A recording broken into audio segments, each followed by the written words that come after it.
Hi, my name is Rachel Plumley. I'm an Audiology and Deaf Studies double major.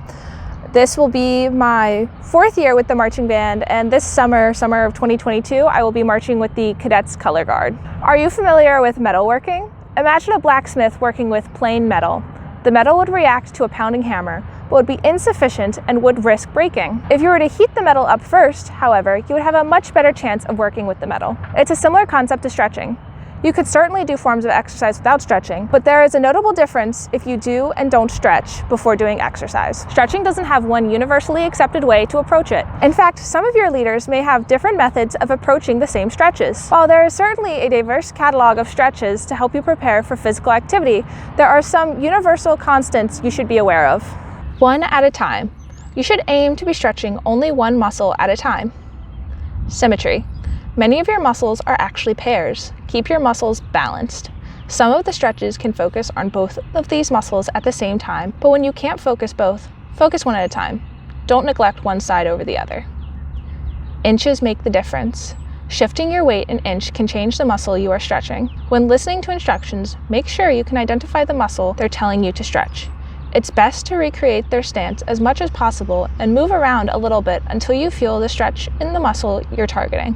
Keep your knees in line with the feet. Joints don't stretch, nor do they care to be twisted.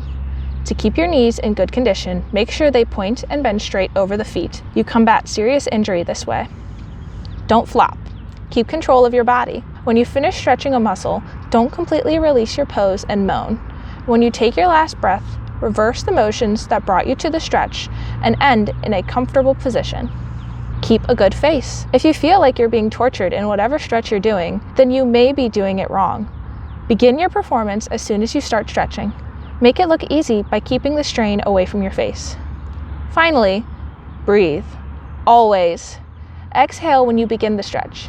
Take controlled and compelling breaths, and breathe in when you return to your starting position. So when should you stretch? The short answer is always. Think of it like driving a car. What if you stomped on the gas as soon as you turned the ignition on and pulled the keys out while you were going 60 miles per hour on the highway? That would be a little hectic. Instead, you put the key in the ignition, check your mirrors, put on some music, turn on the navigation, check your surroundings, and then slowly pull out of the driveway before you gently accelerate onto the road. You also slowly apply the brake into stop signs and red lights, and when you're driving long distances, you stop for gas and bathroom breaks. Instead of bulking time to constantly perform at your extremes, you should ease into it and ease out of it. If you're looking to be making this experience as worthwhile and easy as possible, you should be taking care of yourself as much as possible, whether it be through drinking water, getting enough rest, or stretching. Additionally, the process of stretching may not be so easy at first, but the best way to get better at it is to find your weaknesses and make them strengths. Caterpillars don't instantly turn into butterflies. Instead, they need time to grow in the cocoon and emerge stronger over time.